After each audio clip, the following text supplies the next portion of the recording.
सतयुग के प्रारंभ की तिथि है अक्षय तृतीया।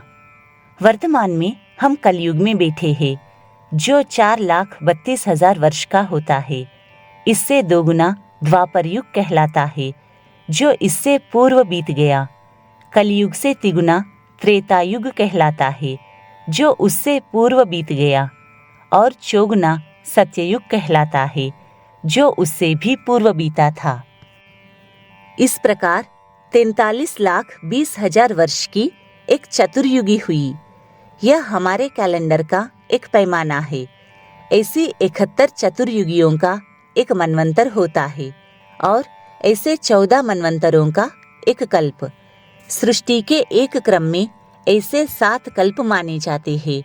इस प्रकार कुल मिलाकर 4 अरब 32 करोड़ वर्ष के कल्प का सृष्टि क्रम प्रतिदिन हमें याद रखना होता है।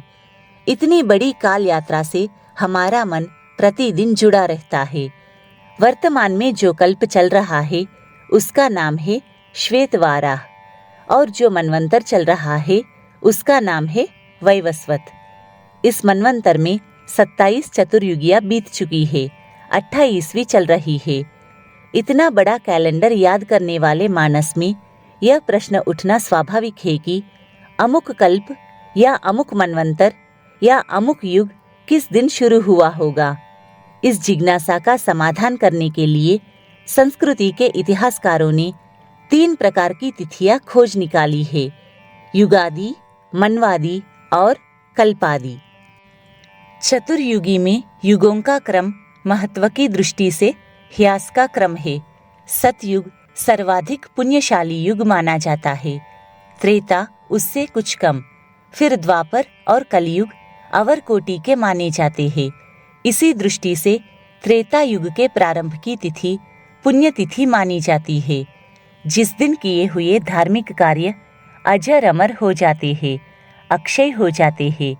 अक्षय तृतीया जो सत्ययुग के प्रारंभ की तिथि है, उसका महत्व और भी बढ़ा चढ़ा है, क्योंकि सत्ययुग सर्वाधिक उन्नत और प्रतिष्ठित धर्मयुग माना जाता है।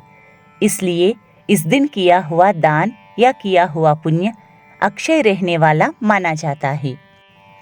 इतिहासकारों ने युगादि तिथियों की तरह मनवंतरों के प्रारंभ की तिथियों को मनवादि तिथि के रूप में ही खोज निकाला है। चैत्र शुक्ल तृतीया, चैत्र पूर्णिमा आदि 14 तिथियां मनवंतरों के प्रारंभ होने की तिथि मानी जाती है। इसी प्रकार कल्पों के प्रारंभ की तिथियां भी गिनाई गई है, क्योंकि 7 कल्प माने जाते हैं, अतः 7 कल्पादि तिथियां धर्मशास्त्रकारों ने बताई है।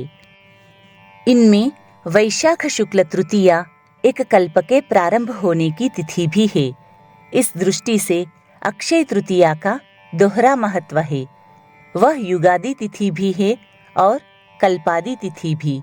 इसी प्रकार अक्षय तृतीया के साथ अनेक परंपराएं आकर जुड़ी है, क्योंकि उस दिन सूर्य उच्च का रहता है। उत्तर भारत में ग्रीष्मकाल होता है, अतः इस दिन जलदान, प्याऊ लगवाना और इसी प्रकार के अनेक धार्मिक कार्यों का बहुत महत्व माना गया है। इसके अतिरिक्त इस तिथि का महत्व परशुराम जयंती होने के कारण अवतार तिथि के रूप में विशिष्ट प्रकार का बन जाता है। अक्षय तृतीया युग की सृष्टि के प्रारंभ की तिथि होने के कारण परिवार को बढ़ाने वाली और अक्षय करने वाली तिथि मानी जाती है, अतः इस दिन विवाह का मुहूर्त भी अच्छा माना जाता है। इसे अबूझ सावा कहा जाता है। यही कारण है कि वर्षों से इस दिन गांव-गांव में विवाह समारोह देखने को मिलते हैं। अक्षय तृतीया का महत्व इस दृष्टि से भी है कि इस दिन बद्रीनाथ धाम के कपाट खुलते हैं और बद्री विशाल के दर्शनों की परंपरा प्रारंभ होती है। इस दिन तीर्थ स्नान का भी विशेष महत्व है। इसलिए प्रत्येक तीर्थ, नदी, सरोवर आदि में पुण्य स्नानार्थियों की भीड़ अक्षय तृतीया के दिन देखी जा सकती है। इसका मुकाबला केवल 2 ही तिथियां करती है। एक तो अक्षय नवमी, जिसे मतांतर से कुछ लोग सत्य युगादि मान लेते हैं। वैसे भी त्रेता युग को भगवान राम के अवतार का युग मानकर उतना ही महत्व दिया जाता है जितना सत्ययुग को। इस दृष्टि से इन दोनों तिथियों को अक्षय पुण्य वाली तिथि कहा गया है।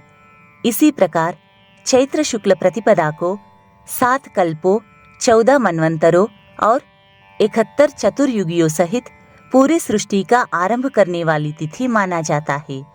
इसलिए उस दिन नया संवत्सर और नया पंचांग शुरू होता है। उसे भी सृष्टि आदि कहा जाता है। दक्षिण भारत में इसे ही युगादि या उगादि कहा जाता है।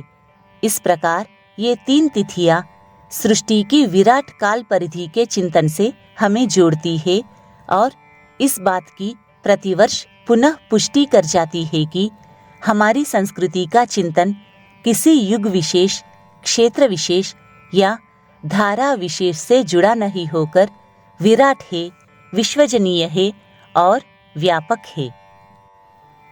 युगादि तिथियां वे होती है जिनसे किसी युग का प्रारंभ होता है।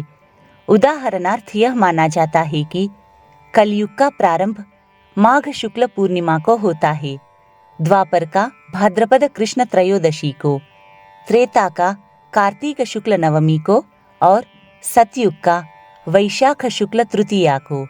इस वैशाख शुक्ल तृतीया को अक्षय तृतीया कहा जाता है, जबकि कार्तिक शुक्ल नवमी को अक्षय नवमी कहा जाता है।